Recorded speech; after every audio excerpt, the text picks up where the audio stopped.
The New Testament. If you open up a Bible to its table of contents, you'll see it's made up of two large collections, the Old and New Testaments. The word testament refers to a covenant partnership, which is what both of these collections are all about. They tell one epic and complicated story of God's covenant partnership with Israel and all humanity. The Old Testament is called Tanakh in Jewish tradition. It's a unified scroll collection of 39 Israelite texts that were over 1,000 years in the making. In contrast, the 27 books of the New Testament all came into existence within 30 to 40 years of each other. They were all written by first-generation followers of Jesus. From an early period, Christian communities began collecting these texts and reading them alongside the Old Testament as one unified story that leads to Jesus. The New Testament begins with 4 narrative books that together are called the Gospel. They tell the story of Jesus of Nazareth's life, death, and resurrection as an announcement of good news. They're followed by a 5th narrative work called Acts of the Apostles. Here, the risen Jesus commissions the apostles, a word that means the sent ones. They're appointed as Jesus' representatives to spread the good news about him throughout the ancient world. After Acts comes a collection of letters from the apostles.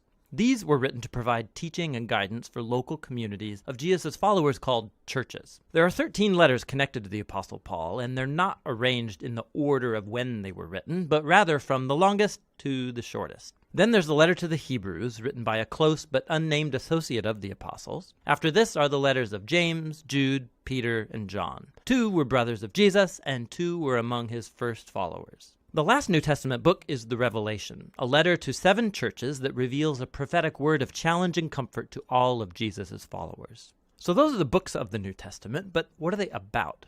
And how do they connect with the Old Testament to make up one unified story? Think of it this way. The Bible is one long epic narrative with multiple movements or acts. The Old Testament recounts the first series of acts that give you everything you need to make sense of the story to follow. The core themes and the plot conflict are arranged in design patterns. And then in the New Testament, these are all picked up and carried forward to the story's culmination in Jesus. Let me show you what I mean. The first act is about God and all humanity. God provides a sweet garden temple for humans who are made to be God's partners in ruling the world. But the humans are foolish, and they give in to a dark temptation and rebel against God's wisdom. So they're exiled into a wilderness where they start killing each other. They build cities that spread their selfishness and oppression, leading up to the big bad city of Babylon. But God loves the world and its foolish humans, so he sets in motion a rescue plan by promising the arrival of a new human who will destroy the evil that has lured us into self-destruction. The next act of the biblical story is about God and Israel, and it develops the themes and patterns of the first act. God calls a new humanity out of Babylon into a sweet garden land. Abraham, Sarah, and his descendants, the Israelites. God promises that through them, divine blessing will be restored to all of the nations. Surely these are the new humans that we're waiting for, but the Israelites repeat humanity's rebellion against God, building their own violent cities that lead to self-destruction and another exile in Babylon. But God sustains his promise that the new human will come from Abraham's lineage. It will be a priest king who will now have to rescue both Israel and humanity from Babylon to restore God's blessing to the world. Now, notice how these 2 acts are designed according to the same pattern. The second act is a longer and more violent version of the first, and together they explore the tragic human condition, but they also highlight God's promise, which is developed more in the next act, the Old Testament prophets and poets. The prophets accused Israel and all nations of their evil, and they announced that one day God himself would arrive to bring the day of the Lord and deliver his world from Babylon. He would do it through a promised royal priest who's going to suffer like a slave and die for the sins of Israel and all humanity, but then he'll be exalted as king over the nations. He will call others to leave Babylon and join the new covenant people who will partner with God to rule over a new Jerusalem, that is, over a new creation. And so the Old Testament concludes by anticipating a new act in the story. And when you turn to the New Testament, it's the same story, now being carried forward in Jesus. Let's see how. The 4 gospel accounts introduce Jesus of Nazareth, both as the promised son of Abraham who will restore God's blessing to the nations, and also as that new human who will defeat evil and restore humanity to partnership with God. So Jesus is portrayed as a human, and more. He went about announcing the arrival of God's promised kingdom, and he spoke and acted as if he was Israel's divine king. But instead of calling himself king, Jesus referred to himself as the Son of Man, that is, the human one who would act like a servant. The Gospels are making the claim that in Jesus, Israel's God has become the faithful Israelite and the true human that we are all made to be but have failed to be. Jesus' mission was to confront that dark evil that lurks underneath humanity's evil, luring us into selfishness, violence, and death. But how do you defeat that kind of evil? The surprising answer in the Gospels is that Jesus overcame our evil by allowing it to kill him on his paradoxical throne,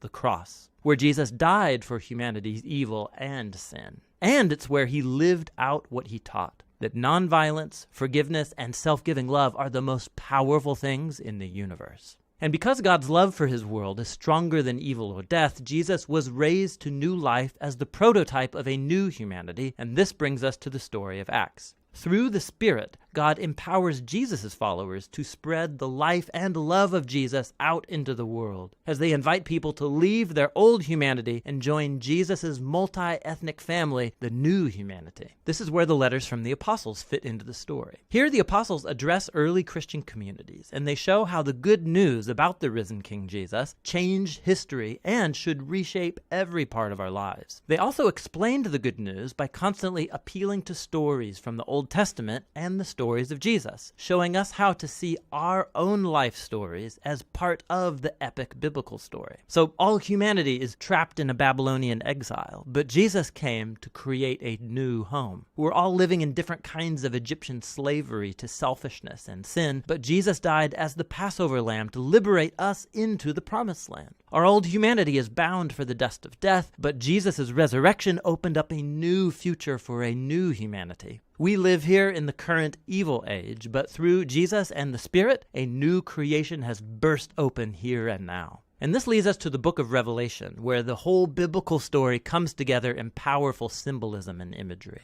Jesus is portrayed as a slaughtered, bloody lamb, who is exalted as the divine king of the world. He's leading his people out of slavery and exile in Babylon, and as they resist Babylon's influence, they may have to suffer alongside their slain leader. But when you follow the risen king, not even death can prevent the dawn of the new creation, which is here depicted as a new Jerusalem garden temple, the true home of humanity after its long exile. And so on the Bible's last page, heaven and earth are reunited, and the new humans take up their appointed task from the Bible's first page, to rule the world together in the love and power of God. The New Testament is a remarkable collection of documents. They represent the testimony of the apostles that points us to the risen Jesus himself. And through God's Spirit, these human words have been speaking a divine word of hope from the first century to the 21st. Each book shows how God, through Jesus and the Spirit, is leading our world to its ultimate goal in a renewed creation. And so the story's end is really the beginning of a new story that is yet to be told. And that's what the New Testament